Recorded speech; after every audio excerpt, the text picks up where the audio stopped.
Welcome back to the Iron Palace. I'm Ryan Milton from Team Flex, every single Tuesday, coming right here to teach you how to build a palace out of your gains. Please make sure that if you get anything out of my videos at any point in time, you subscribe, you hit that button down there, and then you share the thing out, because I do all this just to help you. I'm doing these shows, I got 5 a week I'm running to give you more value, help you get where you want to be faster, and that's exactly what we do on the Iron Palace as well. Today, what we're going to talk about is exactly what you need to be doing with your off-season training. You competitors, this video is for you. You people out there with normal everyday lifestyle goals, this video is also for you, because you got to know what you're doing in each phase of your training. We're going to cover all that today and get right to it. So, let's get started. Alright, so for competitors and everyday normal people even, the sense is, if you're competing, you're doing a show, you're going about your whole training process, your prep, every part of getting ready for the stage and doing all that, you're following a very specific program to get there.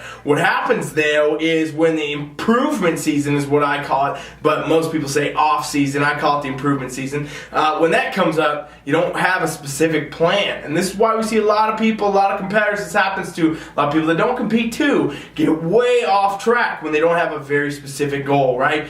We see these competitors gain 20, 30, 40 pounds after being on stage in a very short amount of time, within just a few weeks sometimes. And it's just bad for your health, it's bad for your physique, it's going to be bad for pretty much everything. And same goes for any of you out there that are doing normal everyday workout programs. When you don't have a specific goal, you tend to fall off, right? So for the competitors, what you got to be doing, regardless of where you're at in your phase of training, if you're going to do another show in a year, if you're going to do another show in maybe 3 months, it doesn't matter. You got to have a dedicated improvement season goal, okay? So you need to know what you should be doing in the off season, in the improvement season, and realistically, a lot of that comes down to your actual judges' feedback, okay? So if you've already competed, make sure that you go get the feedback. If you got a coach like me, Coach Rye, or any of my other coaches at Team Flex, we get it for you.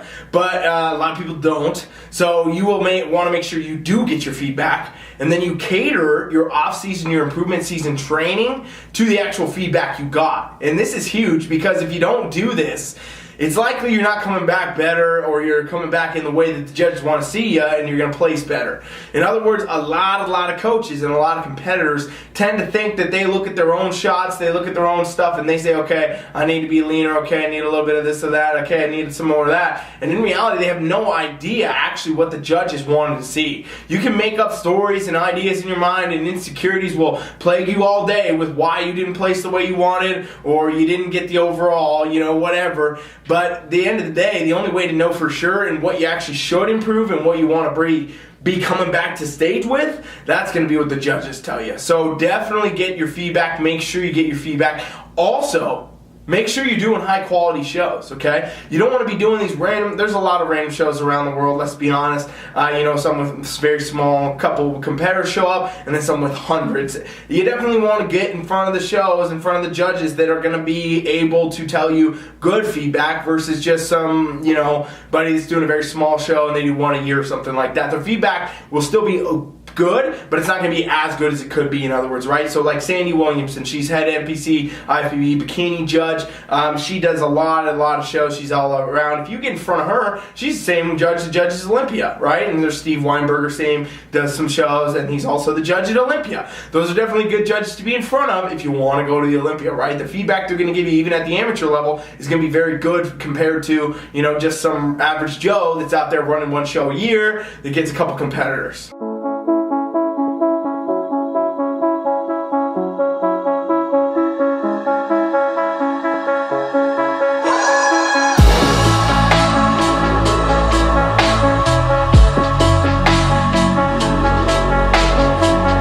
So you definitely want to have the feedback, right? You definitely got to know what that is, and a lot of time it's going to be very simple. They don't go into a ton of depth because you don't need a ton of depth. If you see a physique, you're looking at a physique on stage and you're judged, you know what you judge, you know what you're looking for. It's very easy. They give you very simple feedback. That's what I get a lot of times when I ask Sandy Williamson all the time, literally, because a lot of my competitors do her shows. Hey, what's next? What do we need to improve? Where are we going? Where do we need to do? And she'll come back and say a little bit more of this, a little bit more of that, a little this here and there. And basically what I do as a coach then is I'm going to take that information and I'm going to build out the improvement season, the off-season training program to follow that feedback to improve those areas. So when this competitor gets back to stage, they're going to perform better. They're going to get a better placing. They're going to feel more confident. They're going to just be more advanced as a competitor overall. And this is a huge thing that a lot of coaches, a lot of clients, athletes, competitors miss out on, because basically they assume they need to live to their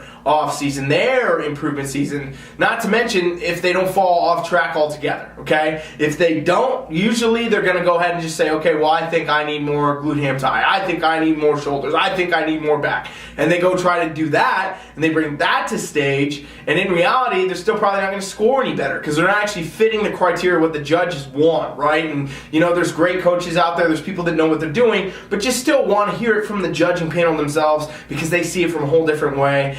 How you look 2 feet under the stage looking up where the judges sit is far different than where your coach can watch from the back. I've sat right behind the judges many times at a lot of the events I sponsor, and it's definitely a whole different show. It's a whole different thing compared to what you'd see a couple seats back or, God forbid, the back of the room. So, basically you got to go with what the judges' feedback is. They're the ones that are going to place the clients. They're the ones that are going to place your competitors. They're the ones that place you. And if you want to do better, you want to continually advance, you want to get further along, basically what you got to do is make sure that, hey, you're listening to that feedback, regardless of what you think, honestly, in a lot of ways. Because I know that a lot of people get feedback. A lot of competitors over the years, I've given their feedback. I'll talk to one of the judges and give it to them and say, okay, here's what we're doing. Athlete, we're going to be doing this to get to this show because this is what the judges saw. This is what they want to see. And they'll disagree a lot. And that's all right. You might disagree with the feedback. Sometimes I disagree with the feedback.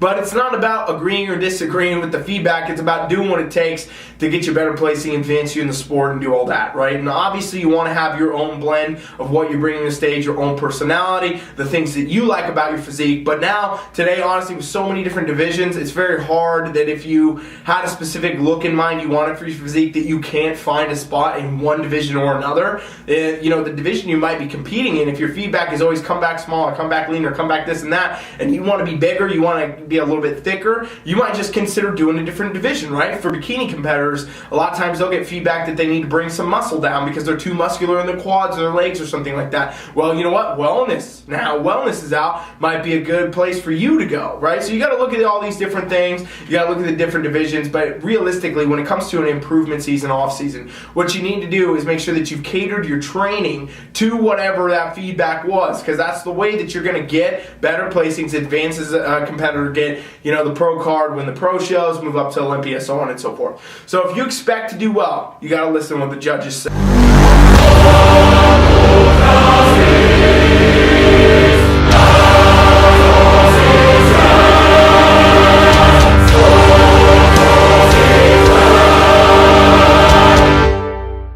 The length of your improvement season, that's going to be different all the time. Really, it's going to be, a variance of really what your feedback is. Everybody gets different feedback. Competitors are getting different feedback. Sometimes it's like, oh, you need to take, literally, I've seen some feedback before where it's saying, you need to take some time off. You need to build some serious muscle. Come back in a year. Okay, that does happen. Stuff like that happens. Sometimes it's just like, hey, you're just a little bit off. You need to be a little bit leaner.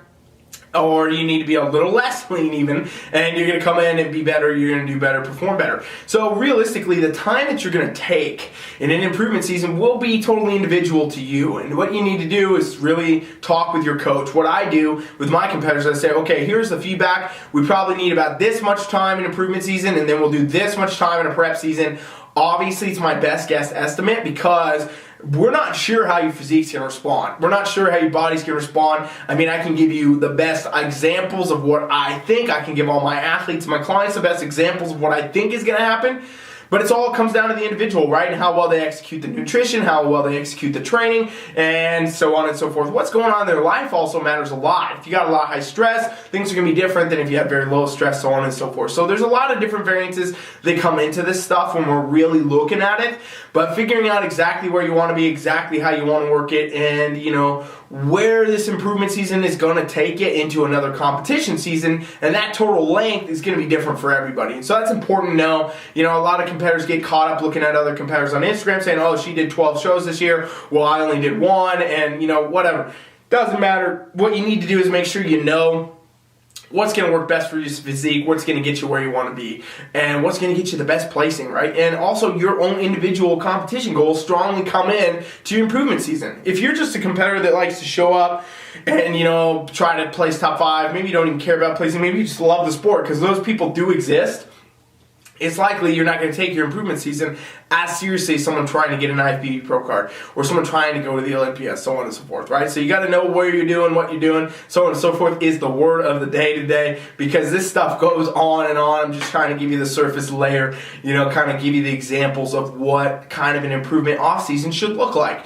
And so when you're doing this, when you're going about it, you got to know, okay, end game goal. You need to set an end game goal. You need to pick a show probably for even a year ahead. Even if you need a long improvement season, pick a show, know what's going on. A lot of times the schedule's not always built out and stuff, so it can be a little bit tricky to do, but pick a general time frame at least, so you have a goal, something to keep you motivated. Because what people always struggle with is the fact that they don't have a strong goal, and that's why they get off track. That's why you get so heavily off track, because you don't have anything pulling you forward anymore. Now you're trying to push yourself forward, right? And so what you really want to do is pull forward into these goals, pull forward towards things, set defined goals, set defined dates, set specific things you're trying to attain. If your feedback comes back that you need to build more glutes, you better be measuring that to some degree. You better be looking at that. You better be doing weekly check-ins and monitoring it. Of course, you're not going to see changes every week, right? You're going to see an up and down invariance over time, but over time you want to be definitely paying attention to this to make sure that things are happening, right? And so